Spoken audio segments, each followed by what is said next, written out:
ପଞ୍ଚାୟତ ପକ୍ଷରୁ ପାଇପ୍ ପାଣି ଯୋଗାଣକୁ ନେଇ ଦୁଇ ସାହି ମଧ୍ୟରେ ବିବାଦ ସୃଷ୍ଟି ହୋଇଛି। ବରିଗୁମା ବଣ୍ଡାଗୁଡ଼ା ଗାଁରେ ବହୁତ ଦିନ ଧରି ପିଇବା ପାଣିର ସମସ୍ୟା ରହୁଥିଲା। ତାକୁ ଦୃଷ୍ଟିରେ ରଖି ବ୍ଲକ ପ୍ରଶାସନ ପକ୍ଷରୁ ଏକ ଓଭରହେଡ୍ ଟ୍ୟାଙ୍କ ଯୋଗେ ବଣ୍ଡାଗୁଡ଼ା ଗାଁରେ ସାହି ସାହିରେ ପାଇପ୍ ଯୋଗେ ପାଣି ବ୍ୟବସ୍ଥା କରାଯାଇଥିଲା। ଉପର ସାହିର ଲୋକେ ସମସ୍ତଙ୍କ ଘରେ ଘରେ ମଟର ପମ୍ପ ଲଗାଇ ପାଣି ନେଇଯିବା ଫଳରେ ଆଉ ତଳ ସାହିକୁ ପାଣି ପହଞ୍ଚି ପାରିଲା ନାହିଁ। ଫଳରେ ତଳ ସାହି ଲୋକେ 1 କିଲୋମିଟର ଦୂରରୁ ପାଣି ଆଣିବାକୁ ପଡ଼ିଲା। ମୋ ନାଁ ସନ୍ଧ୍ୟା ରାଣୀ ସରୁ, ଗାଁ ବଣ୍ଡାଗୁଡ଼ା। ଆମର ପାଣିର ବହୁତ ପ୍ରୋବ୍ଲେମ୍। ସେଥିପାଇଁ ଖରାରେ ବାହାରୁ ପାଣି ଆଣିକି ଆମେ ବାହାର କାମ କରୁଛୁ, କିନ୍ତୁ ପିଇବା ପାଣି ନାହିଁ, ଟୋଟାଲି ପିଇବା ପାଣି ନାହିଁ।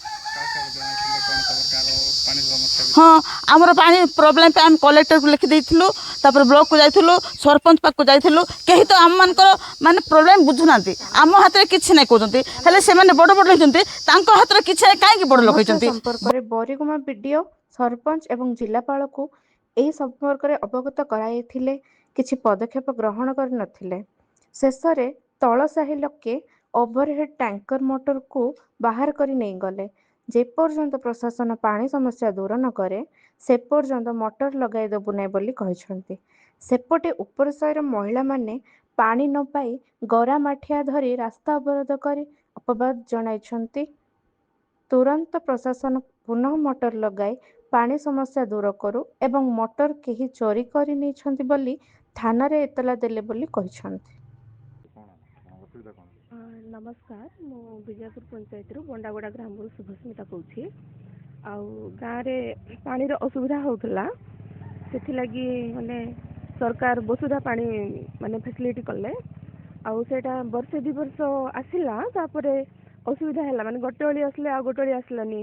ତାପରେ ଯଦି ଗୋଟେ ଓଳି ଆସିଲା, ଗୋଟେ ଟାଇମ୍ ଆସିଲା, ମାନେ 2 ଘଣ୍ଟାରୁ 1 ଘଣ୍ଟା କମିଗଲା, ତାପରେ 2 ଘଣ୍ଟା କମିଗଲା, ତାପରେ ହାଫ୍ ଆନ୍ ଆୱାର କମିଗଲା, ଏମିତି ହେଲା। ତାପରେ ନୁହଁ କି 2 ବର୍ଷ ପରେ ପରେ ଟୋଟାଲି କମିଗଲା।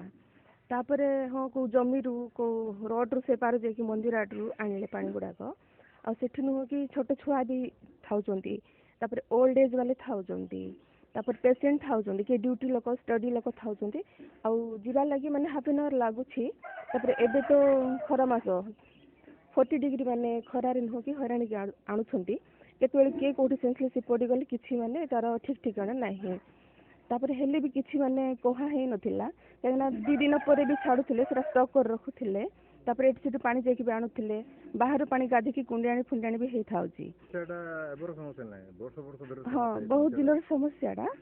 ତାପରେ ଏବେ ଆହୁରି ମାନେ ଟୋପେଟି ପାଣି ମିଳୁନି ପିଇବା ଲାଗି, କାହିଁକିନା ଜଳ ହିଁ ଜୀବନ। ଖରା ଦିନଟା, ଆଉ ଯଦି ଖରା ଦିନ ଯଦି ପାଣି ମିଳିବନି ତ ଆମେ କେମିତି କରିବୁ। କିନ୍ତୁ ବସୁଧା ପାଣି ସମସ୍ତଙ୍କ ଲାଗି ସେଇଟା, କିନ୍ତୁ ପାଉଛନ୍ତି ଅଧା ଲୋକ, ଆଉ ଆମେ ଏପଟେ ଟୋଟାଲି ପାଉନୁ।